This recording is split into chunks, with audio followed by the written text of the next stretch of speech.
Welcome to the Cincy Postcast. I'm Kevin Wallace, and before we get started with today's episode, I'll tell you about our great friends over at Streetside Brewery. Oh man, you're going to find them over in Columbia, Tusculum, and when you do, you will not be disappointed. Okay, that is the Postcast guarantee. You've heard of the Postcast bump. We have offered the Postcast bump to any number of players that have played for FC Cincinnati. Well, Streetside offers us the Streetside bump. Okay, if you're wondering where the bump originates, it comes from Streetside because, man, they've got delicious beer. They've got delicious food. They've got the best, friendliest staff on the planet. They've got the best patio. And they've got everything else you could ever want out of a local brewery, out of some delicious beers, great space. I am so excited to finally have Red season back. We got baseball season back. It's a great place to catch a game. It's a great place to watch an FC Cincinnati game when they're on the road in particular. Absolutely lovely stuff. So huge thank you to Streetside, and thank you, listener, for supporting them.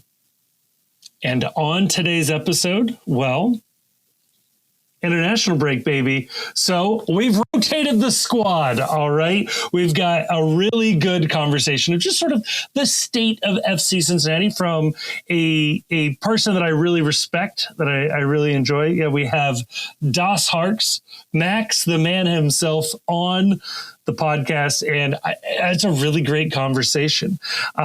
We had to struggle through some technical issues.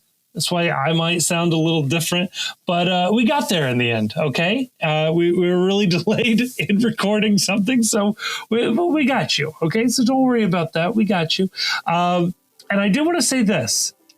We are going to watch a movie this international break. We are going to offer up our thoughts, feelings, opinions, and our review. The movie will be announced in the Discord. So if you want to watch along with us to enjoy the conversation, join the Discord. It'll be in the announcements channel. We'll make that post there. So check that out. In the meantime, enjoy a lovely, dare I say, a cozy episode of the Cincy Postcast.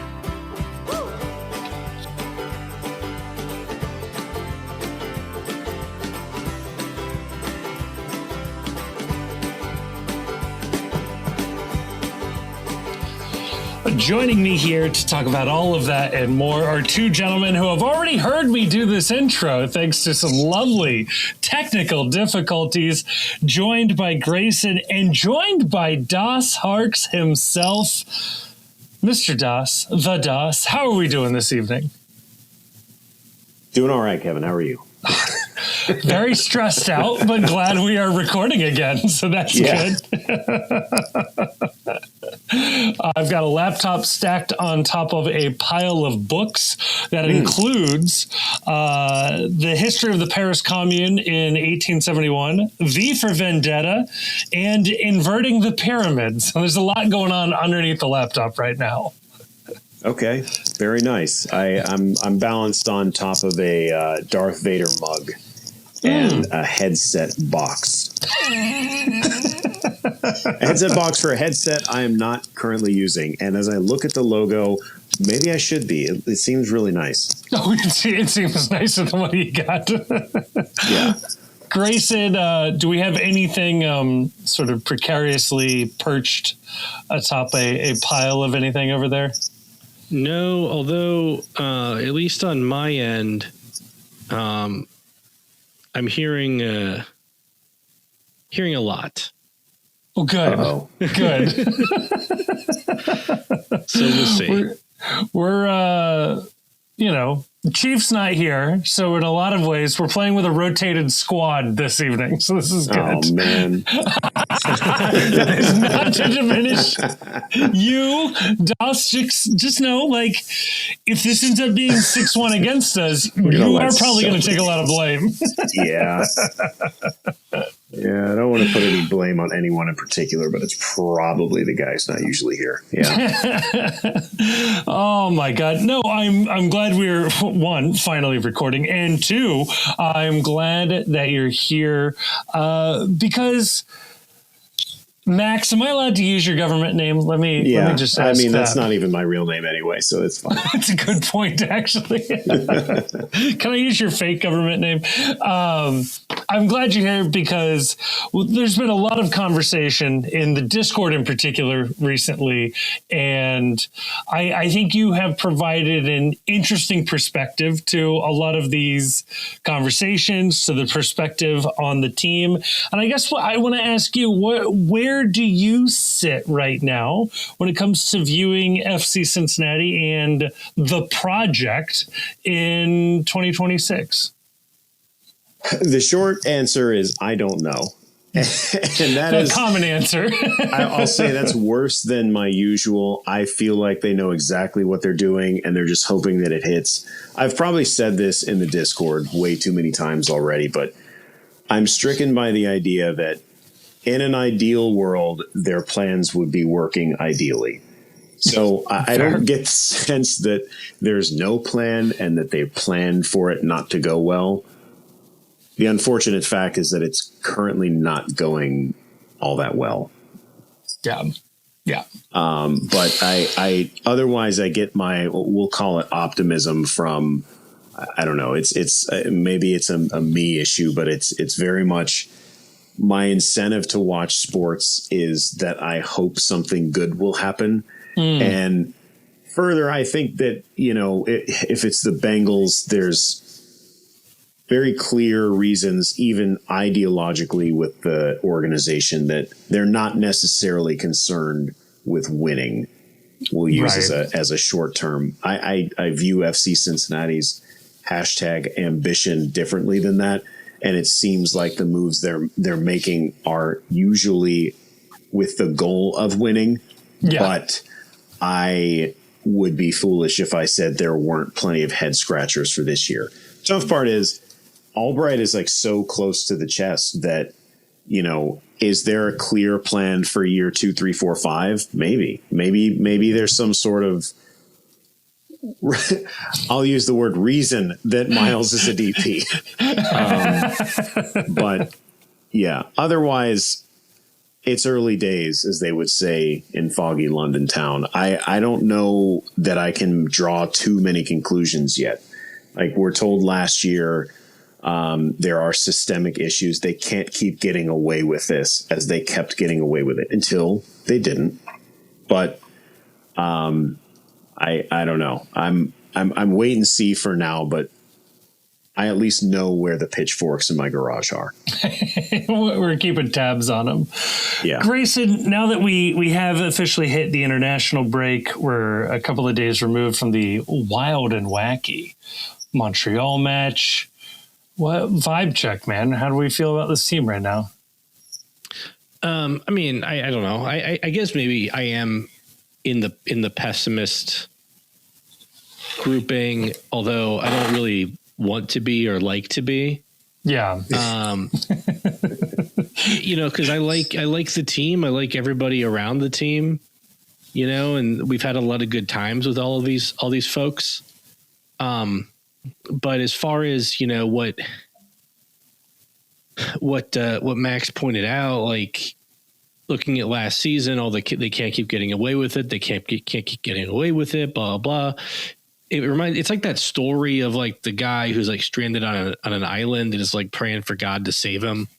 And like, a boat comes by, a cruise ship comes by, helicopter comes by, and he's like, no, God will save me.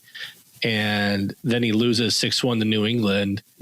And he's like, where were you? And he's like, well, I sent you, 4-0 to Miami, 4-0 to Columbus, all this other stuff, I sent you all the XG data. I sent you the field tilt. You saw the pass maps. The XG, for God's sakes, yes, for my sake. For my sakes. And so it's like it's tough to. What stinks the most about it is it feels like, and I don't think anybody saw 14 goals in 8 days coming. Given up even from the underlying numbers last year and everything, but it feels like a lot of people predicted FC Cincinnati would start getting worse results as, some of the opponent chances they were giving up were going in, as they scored fewer goals from outside the box. And so it's what stinks about how the team has performed, especially, as of late, is it feels like everybody should have been aware that something underneath wasn't working properly. Like the car was making a weird sound. Yeah. And they were like, well, it's gotten me safely from here to there every day so far, so it must be working fine. And nothing was really done, or very little was done. Yeah. Because they thought, we have the right plan. And I would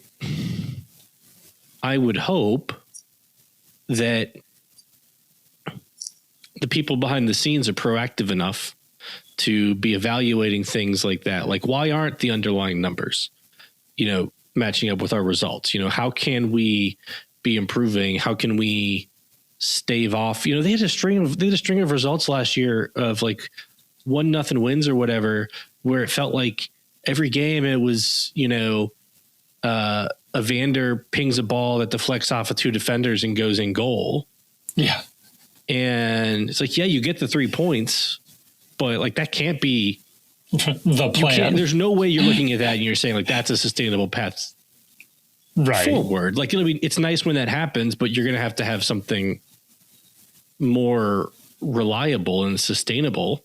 Yeah. And I don't see them having done that, despite having had plenty of time and opportunity to have, come up with those things. If you want to say like, yeah, the results were good, the results were kind of floating them, buying them time to come up with stuff, for when the luck isn't going the right way. But I don't want to, we're all happy that they came back against Montreal.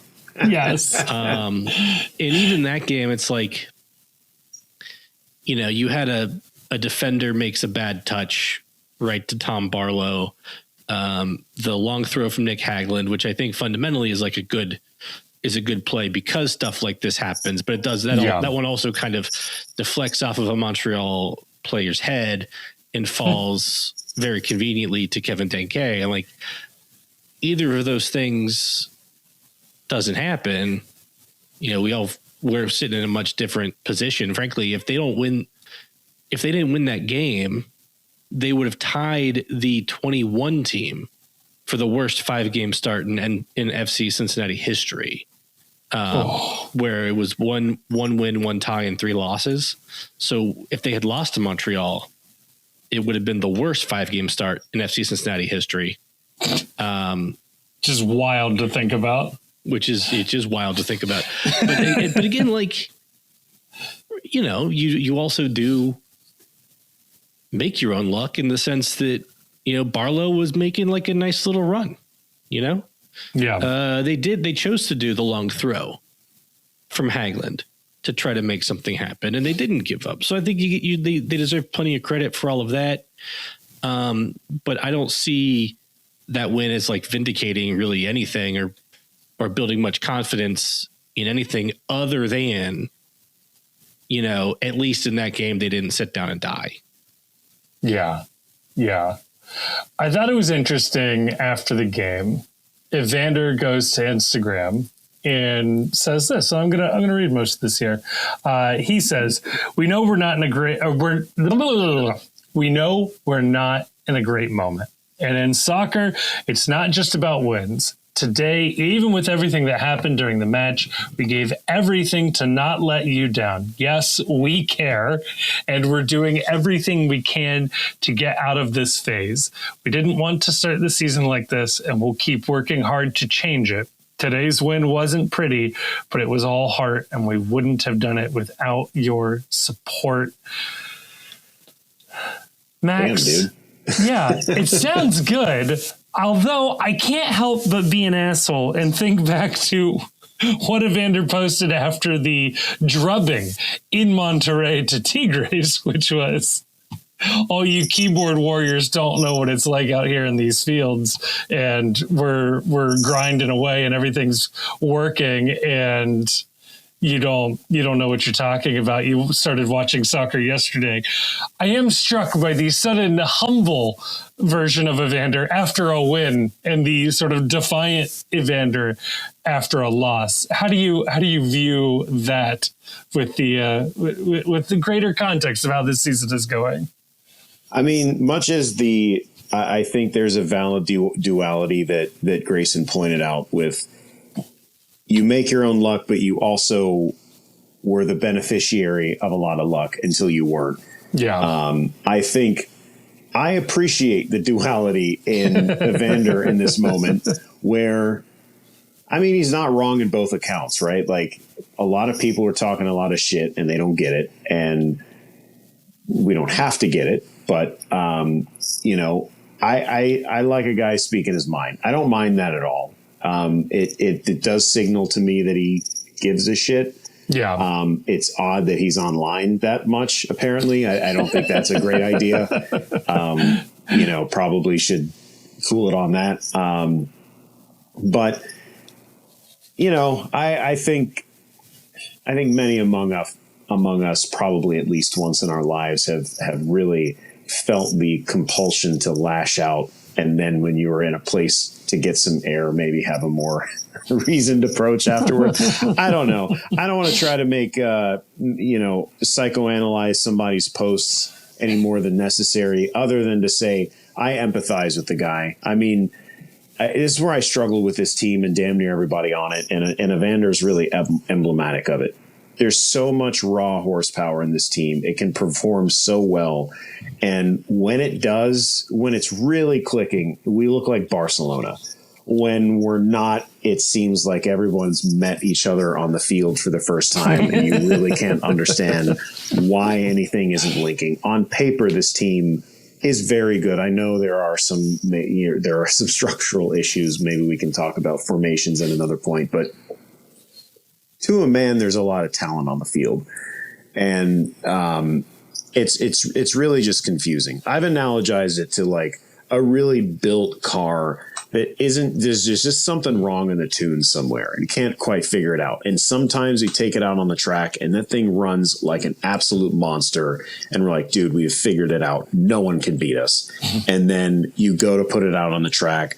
The light hits green, and then just smoke comes out the back end, and it doesn't make any sense. But then somebody could do, I told you fuel injectors weren't big enough, man. We're like, but they're running too rich last time. If we get like the right, whatever. Like, I don't know what the problem is, and I think part of the issue with our, discourse at the moment is we're looking at one thing. It's very often, what is the problem with the team? I don't know. I'm not sure the team knows what the issue is. So I don't mind Evander lashing out and be like, hey, man, we got a lot of stuff to fix, but we at least care. I don't mind at least starting there. Yeah. Yeah, I think, one is like, look, I am happy for these guys to go on like their personal journeys of adversity and like find themselves and, take like gap years or do whatever like you need to do to like, Emily and Parrish your way through life and have just, personal growth out the wazoo, right? But it is kind of just about wins. like from what we see, like we just see the games. Yeah. So it kind of is just about wins. And but is it just about wins, or do they have to be convincing? Does the XG have to look nice? Or do the goals have to be non-lucky ones? I think and I hear you. I hear all of that. And I think, like, obviously, no, if you win enough, it doesn't matter how you win. But if you're, I don't know, like, not taking care of issues, like being easy to play through and consistently giving up big chances and relying on low probability chances and luck for a lot of your goals, and grinding out wins when you win and getting played off the field when you lose. Like, I find it unlikely that you're going to win enough. And then you're going to look back and you're going to say, well, we didn't. Or if you're, I don't know, maybe you don't, but I think you should look back at that and say, like, oh, we didn't always approach things the best we could have. You know, like, if you do win enough, then great. Yeah. Like, no one's going to complain about that, but you better. Like, if you look, which is why I think, like, when Columbus, you know, got knocked out of the playoffs in 24 and 25, and 25 is obviously a little different because Nancy was going out the door, but, like, I don't think anybody looked back and said, you know, that was inevitable, or like those teams, like, never had a shot, or like Miami, I guess the year before. Well, that's actually not true. No, scrap Miami. Okay. But it's, or like, you can think of Miami in Champions League this year. Yeah. And I think the way people think about those teams is, it's like, well, they some of those teams that don't actually get it done is they put themselves in the best possible chance to get it done. And then some things don't work out. You know, sometimes it's just not your day. Yeah. But I feel like the conventional wisdom on FC Cincinnati the last two seasons and in this season is they don't have a good game model. They're not maximizing their talent. They're less than the sum of their parts. And so it is, the postmortem, I think, is a little different in those circumstances than for somebody like, you know, LAFC last year, where it's like, oh yeah, they'll be back. They were flying. They just ran into Vancouver, and Vancouver gave them a hell of a game and came out on top. So is I don't like this word, as anyone who has seen my name online might have known, but is the excuse for Columbus last year that Nancy was leaving? Because I see a lot of people say, oh, if we could only play like them, so on and so forth. They finished 7th. They have an 8 worse goal differential than a team that seems only able to win 1-0. And, like, would you rather, I don't know. I hear a lot of people, like, ask for Nancy ball, and it seems to not work as well as Noonan ball on the aggregate. I think that the response to that is Nancy was elevating his rosters, and I think people, and I think that may be a little overblown, because, you know, when Cucho left, they did have trouble finishing, right? Yeah. And, you know, Darlington Nagbe was kind of a unicorn in MLS throughout his entire career. It's not an accident that he won MLS Cup with 3 different teams. So there were some players on those rosters that, like, Nancy benefited from, but he got, like, a ton of production from a guy like Max Arfson, you know, or their center backs were all like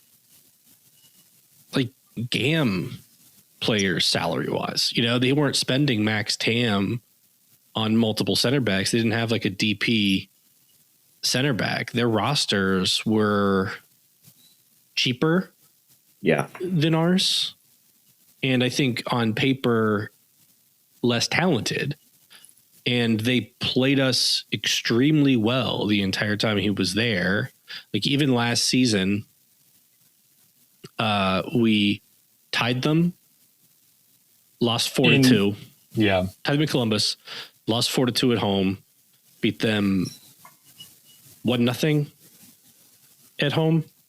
Yes. Lost 4-0 and beat them 2-1 at home. So, I mean, I know Nancy used the aggregate kind of excuse in the playoffs. It's like, that wasn't the format, man. Yeah. Right. But I don't think anybody would have been surprised if Columbus had won that series. And, I don't think there's a lot of shame in losing to the, second place team. Yeah, I think that there for me outlines perhaps the conclusion here is, maybe I'm really jumping out here, but it sounds like whatever Albright has been able to accomplish with the purse has buoyed Noonan to the point where he has been able to achieve what he has. Nancy, following that argumentation, is a better coach who elevates the team to beyond the sum of their parts, let's say. And Cincinnati's success has been contingent on its ability to simply out-talent other teams. And when Albright isn't able to put the afterburners on this roster, when we have to come back down to earth for a moment, it exposes our tactics. I think definitely last year, there's a lot of truth to that for FC Cincinnati. Like, again, like they were huge beneficiaries of Evander having like one of the greatest shooting from outside of the box seasons of all time, and like they weren't often playing particularly well, but they even had these very talented players on the back line who could get them out of tight spots. Roman. So hold on, a quick pin in that. Sorry, you have Evander shooting from outside of the box. We were told that's not sustainable, and it was until it wasn't. Is it perhaps? Sure. Is it possible that our tactics? Right, exactly. So is it possible now? Sustainable, a fair quibble with that word when its success ends. It seems evident that there is at least a possibility Noonan's setup was, I'm going to have runners go hither and yon such that it'll open the space for Evander to be able to shoot. That works for, let's call it 7 games. And then people go, fooled me twice, can't get fooled again. I'm closing that space off. And now we don't know what to do. Were we leaning too heavily on that tactic? Were we purposefully setting Evander up for those shots? I mean, I think this team has, at least offensively, consistently relied too much on the 10. Which works, except for when it doesn't, Yeah. And I think they had an abysmal record when Lucho was out, when he was in the team. Yeah. I think they had not. I have to look it back up, but I feel like the first couple of years he was in the team, they didn't like get a result when he sat. Yeah. I do remember whatever game it was that was like the first time they had won without him. Like, I remember that being like a notable thing they were brought up. Maybe it was in 2024. I don't know, but yeah. I think it depends on like what skill you're relying on, and Evander and Lucho are very different players. And with Evander especially, it seems like you need to have a plan for how you're going to move the ball and advance the ball. That's not solely or entirely through him. Yeah. Like Lucho would often come back deep, and you guys, I don't want to rehash stuff we talked about in the last episode, but yeah. How often was it super effective for Lucho and Barreal to just kind of pass to each other? Yeah. Down the field to advance the ball, and Barreal was very dangerous from out wide. So, I think part of the issue is Evander and Lucho just being different players. And I don't mean that as a knock on Evander, because I think it's more a factor of how the player is being used than like the player's not as good or whatever. Yeah. Like he's obviously plenty good. Yeah. Right. And it's how are we putting him in a position to take the best advantage of his attributes. And I don't know that we're doing that. And I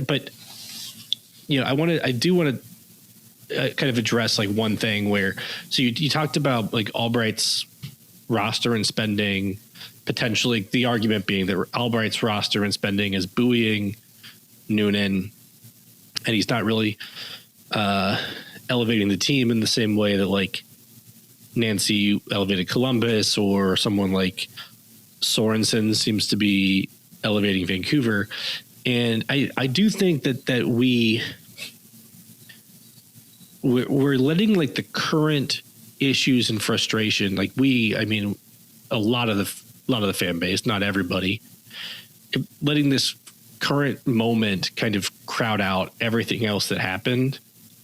And I think that the immediate success or near immediate success in 2022, and the success of the Supporter Shield season was heavily a product of Noonan's coaching and ideas. Yeah, I want to be clear. I'm following the Nancy argument back to Noonan, not saying I think Noonan sucks. Right. I'm saying it's clear that Noonan doesn't suck. Yeah. Right. Like he walked in to the Wooden Spoon locker room, and within a couple of games had stabilized the team. They had, obviously Albright had brought in a couple of important pieces in 22, but like Vasquez and Brenner were on the team prior to 2022. Yeah. And Lucho had an MVP level 22, in my opinion. Brenner and Vasquez both scored 18 goals. They weren't doing that, before Noonan had coached them. Yeah. And they haven't done it since. Like they haven't done it elsewhere. Like Noonan made Brandon Vasquez a multimillionaire. A couple of times over. Yeah. And the 23 team was also a continuation of what they had done in 2022, with some very good additions again, right? But kind of like perfect additions, like Arias and Mosquera in particular into that team. But the way that team played, the way that team won, getting to 2 Cup semifinals and winning the Shield, like I don't think it's fair to ignore that Noonan's fingerprints are all over that season, which is the best we've ever had. And it was a near historic season, right? Like you make one of those finals and you're at the level of few MLS teams have done this, and if they win one of those finals, which had they gotten past either semifinal, they would have been heavily favored. They've been heavily in the MLS Cup final, but they would have been favored in either final if they'd gotten through.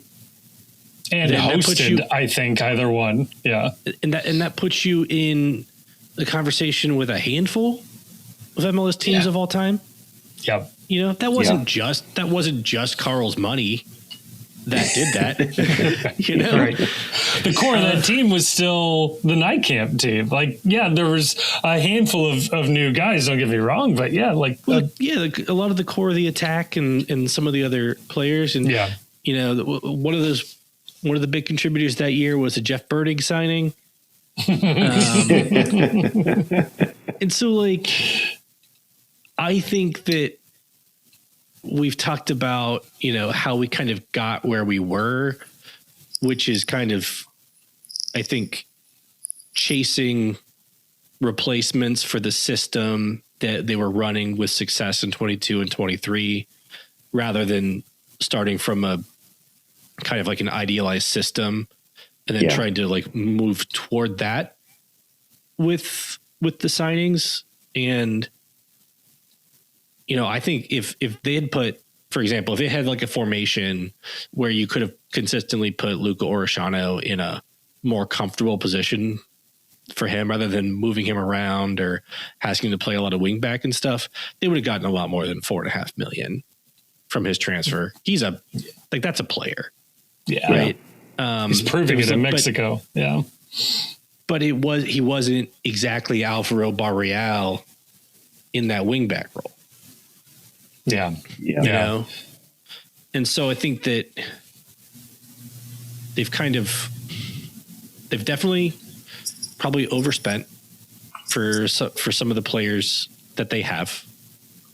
And they, I think maybe out of kind of risk aversion, have tried to do as best they could this kind of like for like, we don't want to change the system, it's working.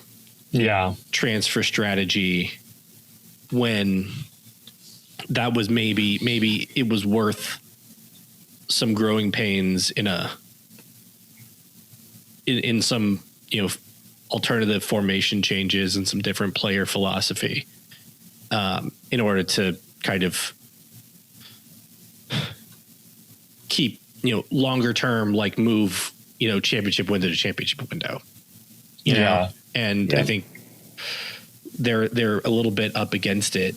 And even all that said, I still think that they should be doing better than they've been doing, because there's just so much talent there and there have to be other ideas. And part of that's on the coaching staff for not, you know, figuring out how to make these players play well together. And part of that's on Albright for, you know, who he's brought in and what kind of roster he's decided to build. Yeah. To that end, have you noticed a single offensive philosophy change the mark of Brett Utley? Or I can't say that I've noticed anything materially. Or do you think it's just going to take longer for him to put his mark on it? Like, what do we think's going on there? So talking to Nate last week, he brought this up, and thinking back on it, I would agree with this. The one thing he brought up was the team plays more, not all the time, but they're more willing to go direct. So we got more long balls happening, the whole knockdown thing. And maybe I've missed this. Maybe I'm not remembering it. The Nick Hagelin long throw seems like a new wrinkle this year that we haven't had in the past. I don't know if Nick has always had this skill. I don't know if he's developed it in the last 4 months or whatever it is, but that is certainly something that we have not had in the past, where now those close corners are more like, or close throw-ins are more like corners. But that's about it. The personnel hasn't really changed. The formation hasn't changed once this year. I do remember players looking very puzzled as Noonan held up 4 over and over again, and then pointed to each individual finger. 1, 2, 3, 4, 4. Over and over again. And I was watching that game. I was like, we're fucking losing this game. And we lost. Was this a Tigres game? I think so. Yeah. Okay. Just like the high school point guard dribbling up the court, holding up 2 for running number 2. So I think that one of the things that we had hoped to see, and that is pointed out by commentators, or has been pointed out by commentators frequently, is that FC Cincinnati is kind of slow and predictable with the ball a lot of the time. Like, they used to be so good at picking out transition opportunities, and now they really rarely do that. And they find themselves playing against condensed, organized defenses, you know? Yep. And it's hard to break that down when they're in shape if you're not doing anything to get them out of shape. And they don't seem to be very adept at doing that. So we end up with what Chief likes to point out, these like horseshoe pass patterns that are just kind of passing it around in a semicircle, but not doing anything like productive with it. And then they send the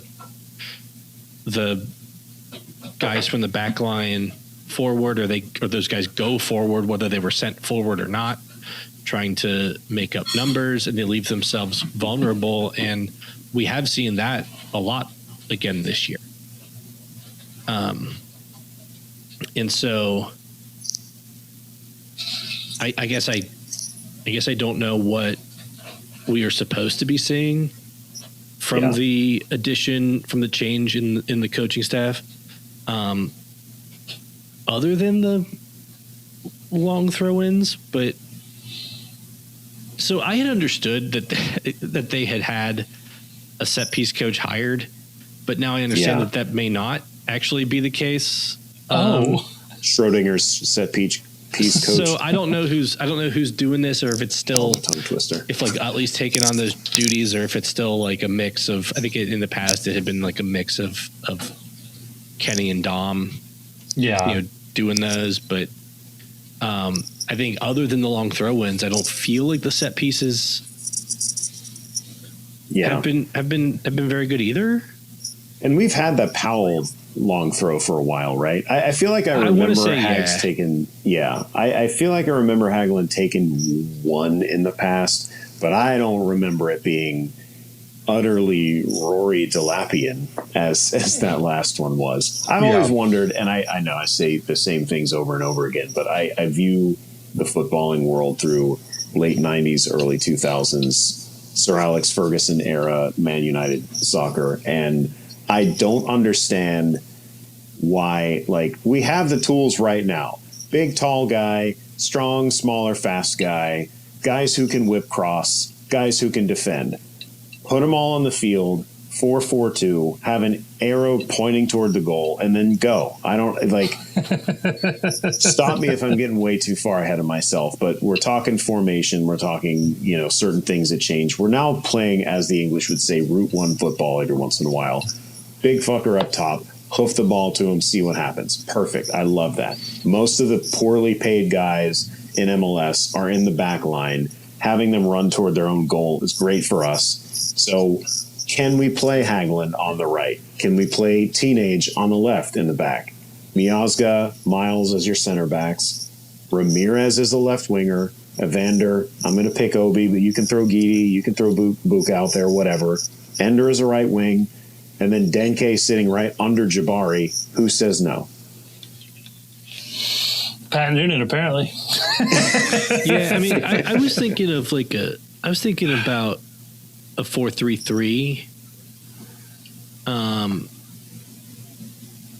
And where you can keep Ramirez at left back. I mean, he has done that in the past, and maybe there's some risk there. But then I think you have to have Alvis as your starting right back. Yeah. Unless you want to get really wonky with it. But you can keep the three, whatever your favorite three midfielders in the current system, right? You can do, and then you have Denke in the center, Ender on the right wing, and then that other position, I do think there's question marks about. I mean, it feels like Dotto. It'd probably be Dotto, but it'd also be the first position you'd go and upgrade in the summer, assuming you move on from one of your center backs. And you can get a little weird with it, right? Like maybe Evander is a winger. you know? Yeah. Or Buka's your right back and you do something strange elsewhere. Yeah. Right. But I think Kenji's left-footed. Throw him out there. True. I don't really think we have the depth for like a 4-person midfield at the moment, and that's nobody's fault but ours. I mean, you could play 4 good midfielders. But then you don't have anybody to go in for any of those 4, except for like, you have Anunga and I guess Dotto for Evander, but I really don't like Dotto as an Evander sub. I like Dotto playing with Evander, but that's neither here nor there, I guess. And I think they like playing with each other too, which is probably worth considering in this. I mean, to that end, throw Dotto on the left wing. The reason I put Hags on the right and I don't have Powell start is I have no data on this. This is pure vibes. Alvis Powell seems to be like such a super sub. When he starts a game, I don't know, something weird happens. It just tends not to go well. He doesn't play as well. But when I don't know, maybe he's like an old school kung fu movie guy. He's got to sit and observe the fight for a while, get the timing down. And if he's had about 60 minutes, it's Alvis Powell time. Yeah. He is incredible in those moments, and the pop from the crowd, especially at home, is so good. Like, this fan base knows that he is pure chaos in the best way possible. It's like the injured like high flyer wrestler that was off for 3 to 6 months because he broke his neck again, and he's like he's sprinting down the staircase come to disrupt the heels match. That's you're getting a show when he shows up. Oh God! By God, that's Alvis Powell's music. I love it. Just real quick, Max, to go back to the outside of the box shooting idea, I wanted to just throw this piece out. I think it is a tool in the toolbox, and I have no problem with it being even a primary goal scoring or chance creating option. Like that's I think a legitimate tactic to fire shots in from outside, crash the boards, right? Win on offensive rebounds. The problem is and was and still is that there wasn't another way that they were scoring, that was like, we're going to just shoot half-court shots all day. We've got a guy who used to play for the Harlem Globetrotters. He's amazing at hitting half-court shots. But we're also not allowed the team. We will fine you $500,000 if you take a 2-point shot. You're like, okay, well, maybe this guy can keep hitting these, but I feel like we need a backup plan if this shit doesn't go in that night. And it feels like what the team was set up to do. I'm just borrowing Chiefs his what did he? Maybe it was. I think it was actually you, Kevin, where you said. I think this was in the Stom era. I'm not sure. You'll remind me, but you said like, if a player's doing something that doesn't make sense consistently, they're probably being coached to do that.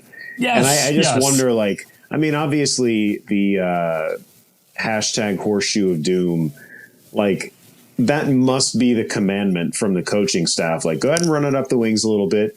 If it doesn't feel good, just back on out. Take your time. Come back reset, out. Reset, go forward. It's infuriating to watch. Like, I really hate it. 1, because I hate it. And then 2, because it proves the haters right. And you never want to do that. Yeah. So I don't know.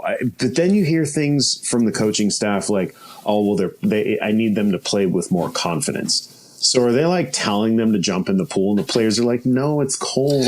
Right. Like what's going on? Like, I don't know how to square that statement. Yeah, that's what I keep coming back to too, is like, okay, so either the players are not doing what they're told and they need to be like benched and thrown under the bus in the press conferences, or they're doing exactly what they're being told and coach needs to change up how they're talking to the press, because it's not necessarily what the impression they're giving. Not unlike Den K getting lots of criticism from the fans and the media for dropping too far back. Him going, I was told to do that. Like, it's a shame that he has to come out there and say it, but also, hey, thanks for somebody telling us what the hell is going on so I could, direct my credit and blame appropriately. Yeah, I mean, did he say who told him to do that? It's a good point. It's a good point. My fourth ab suggested. I was playing chess with a guy the other day, and he said, you should really come back more. Yeah. You should go back in the middle so you get the ball. Yeah. I mean, sometimes when I listen to Pat talk about like what went wrong, and this is probably just because I'm too stupid to like really know what he's talking about. It does feel like one of the things he's telling them to do is like, make magic happen and we'll score. Right. Yeah. Then it's like, the tactics were great. It's just, we need to be more creative. Right. It's like, when you put, and it's like, I guess I don't know. Like, I guess if you could just tell a player how to do that, it wouldn't be the player being creative, would it? No. It's a good point. He's built a stage, and it is up to the players to perform on that stage. Right. Like I gave you the prompt, I gave you the scene, and now I need you guys to kind of just like improv through it. Yeah. And the place next door, that was written by Tom Stoppard. So you guys got to be funnier than that.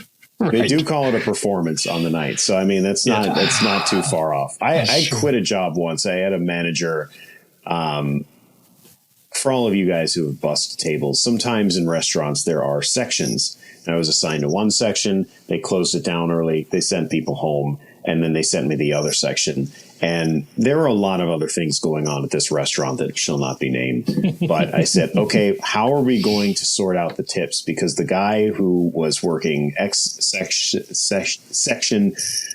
whatever. How are we figuring this out, man? Because the dude just left. He has the money. And the guy said, be creative. So knowing he had only one busser, and that was me, I left. It's very creative in that moment. That was a very creative solution. Yeah, I think he was telling you to rob that guy. I think so. Yeah, I was 16 and I thought I'm going to try to work at a bunch of different places just to see how the world works. So that place had run its course. I was ready to go. But be creative, be patient, be creative, choose your moments. Yes. Yeah, and, I don't know. Yeah. I like Pat Noonan. It's the speeches, honestly, at this point are kind of getting to me. It's very coach platitude. It's very fourth quarter. It's very mindset. I would like to hear some more specifics, but I also know those guys aren't really specifics. Like I don't know how many of you have met Chris Albright, intense dude, brilliant dude, but like, he's not given up too much, and I don't think he wants to. And I think that's kind of a hallmark. Like you guys have said it before, the injury reports. Yeah. Like we have no idea what's going on. I mean, I think, Kevin, while you were in the nether realm trying to fix the technology foibles, I was looking at the squad because I was thinking, in my soon to be delivered, why aren't we playing a 4-4-2 rant that, we'll just go into the air with, which is probably where it should go. I was looking at our squad, and then, Christian Fletcher. What's going on with that guy? Cruciate ligament injury. Okay. Timeline. Have we heard a thing about this guy from the staff? Have they mentioned his existence? What are we doing with him? Or is the plan, again, to take it back to pro wrestling? Like, we're struggling big time. Boom. Glass break. Christian Fletcher. No way. I can't believe his music just hit. Crowd pop. Now we got 4-3-3. We got 3 strikers on the field now. There was a part of me that was thinking, we were talking about, so you need to upgrade a left winger in a 4-3-3. oh shit, we might have a left winger getting healthy right around the World Cup break. He is right-footed, but never mind that. Like that injury takes, at least according to the Google, 6 to 12 months. When did that happen? March of last year? Yeah. What does it say? June of last year. So we're about that time, right? Is it Fletcher time?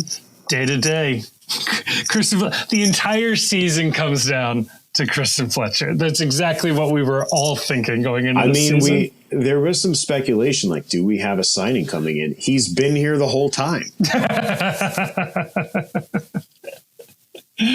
Oh, God. Well, hey, before I forget to mention this, I do want to shout out a couple of FC Cincinnati players who are off on international break to actually go represent their country.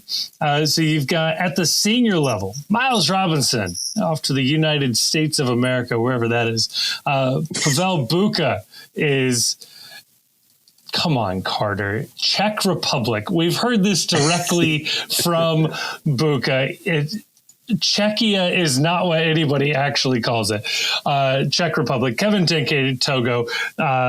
Teenage Shadabi, Zimbabwe, and Brian Ramirez with Ecuador. Then at the youth level, Adamar Chavez is going to be with the U.S. U17, Sammy Guidi with the Slovakia U21 team, Dado is with the United States U21, and Andre Sharilla is going to the United States U18. I only bring this one up specifically to ask you, Grayson, Sharilla and I guess Chavez, are these both dual nats? Am I misremembering on Chavez? I seem to remember one of these guys may have played for another youth team. I thought Sharilla was a Romanian, Hungarian. Yeah, Stefan Sharilla is a Romanian youth national. They're both they're both Americans. Yes. Right. Yes. Like they have dual citizenship. So, I mean, I think it's probably just a factor of Andre getting visibility at a younger age than Stefan did. Probably, honestly, writing like Stefan already being identified's coattails a little bit. Just because he like Stefan started to get opportunities in the FC Cincinnati Academy and with the 2 team, and then they ended up bringing Andre over, and then Andre started getting at a really young age opportunities with the 2 team, and he started to get some first team appearances, obviously. So I assume that if the U.S. had been, I don't know this for a fact, but I assume that if the U.S. had been particularly interested in Sharilla, then he would be with the U.S. youth national teams. Yeah. That makes sense. So there you go. Also, extremely exciting for Buka to be called up to the Czech Republic team. They are in the European playoffs, basically one of the last undecided spots for the World Cup. He gets his... this is not his first call-up, but it's his first call-up in a while for a competitive match. I think he was called up and appeared on the bench for a friendly or 2 previously. But very exciting that he has sort of played his way into the team at a crucial moment in his team's qualifying journey. And yeah, rooting for him. Certainly the highest stakes of the international call-ups in this window. Max, if I had to ask you how to watch any of these games, do you know off the top of your head? No. Yeah, not even a little bit. Me either. You know what I've recently discovered, though? And this is like a real, don't want to give credit to ISIS moment, but FIFA Plus. This is a streaming service from your friends and mine over at FIFA. They basically collect all of the streaming rights for all of the small countries around the world that basically can't sell their streaming rights, and they are available for free on the app. And I have gone on there at any time of day. You will find random Asian and African countries in particular league games going on at any moment with 100 people in the stands and very interesting stadium situations. So entirely free. I think they have paid versions where you get access to like the archive of World Cup matches and stuff like that. But what's available for free is pretty entertaining and pretty interesting. So this is incredible, Kevin. I did not know this. And I think this is incredibly valuable knowledge to the listeners at home. I'm like, I'm looking on the site right now, and like, you can watch Ethiopian League. Yeah, that's what I'm talking about. This is great. I can watch Tanzania versus Liechtenstein. I mean, Lithuanian soccer, Liberia. Guys, you've just changed my entire life. Like, there's a lot of African countries on there. There's a handful of Asian countries on there, but they're, for the most part, they appear to be league games. And then, there's the occasional international match that, I guess American broadcasters weren't chomping at the bit to get Tanzania and Liechtenstein on air. So there you go. The fun facts for everybody. Let's see. Oh, I have one last thing for us, and then we can wrap this up. This last thing is, and I promised I would do it, which is why I'm going to continue to do it. I'm going to shout out the top 3 in the footy post-Cincy fantasy league. Very exciting to see all this. These are not necessarily the highest point scorers. These are people that have won all of their matchups and also have the highest scores, because head-to-head is the first tiebreaker in footy. But in third place, Club Real Sporting United City. It continues on with a ... There may be more to this, but that is all I can read. Congratulations to you in third place. Then we've got Team EJC River. I don't know if I'm supposed to pronounce that differently, but congratulations, second place. And in first place, Max, I'm so glad you're here for me to read you this one. Team Dom Toretto is in first place, a.k.a. Mr. Fast and Curious himself. Oh, beautiful. Simpler and also more complicated times. God. So congratulations to Dom for winning, and I hope you have the best of luck in your next street race. Look, winning is winning, whether by an inch or a mile. Damn. Okay. Damn.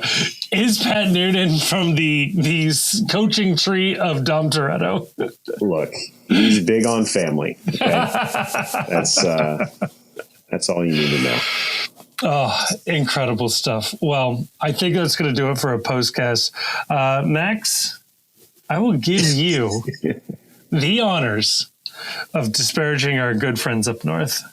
Oh my goodness. I think there's only one way to handle this, was just to say, fuck Columbus.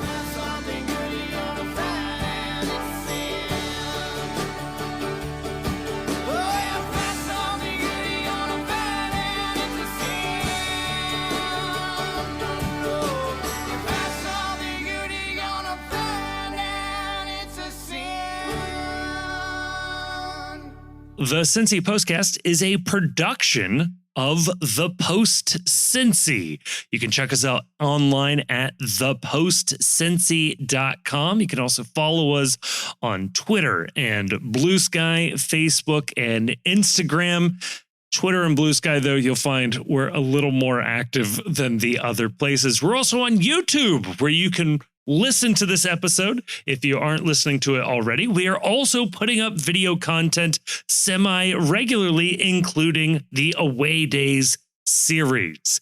We want to give a huge thank you to Jim Trace and the Makers for providing the music for this episode. They're a lovely band, and you can find more information out about them in the description of this episode. And if you happen to enjoy what you just heard, can I please ask that you like us, that you rate us on whatever app you're listening to. And maybe more importantly than all of that, share this episode with a friend. When it comes up at work, you're talking about FC Cincinnati. I say, hey, I listened to an FC Cincinnati podcast. I think you guys will like it. It would really, really help us out. Nothing helps a podcast travel more than a good recommendation from a friend, family member. That would be awesome. When it comes to the sorting algorithms that control our lives, a 5-star review would be much appreciated. Also, leaving a sort of written review weirdly does more than that. That's how the algorithms work. So maybe say a nice or a mean thing, whatever, just as long as you give us 5 stars, that'll really, really, really help us out. And if you are looking for more MLS content, check out our other podcast, The World's Gam. Again, a link will be in the description of this episode. That is where we touch on league-wide storylines and news, and we talk about other games and a couple other teams in there as well. I think you will enjoy it if you are just dipping your toes into Major League Soccer. A huge thank you to all of our sponsors, a even bigger thank you to all of our patrons over at Patreon, but maybe most importantly, thank you for listening to this episode.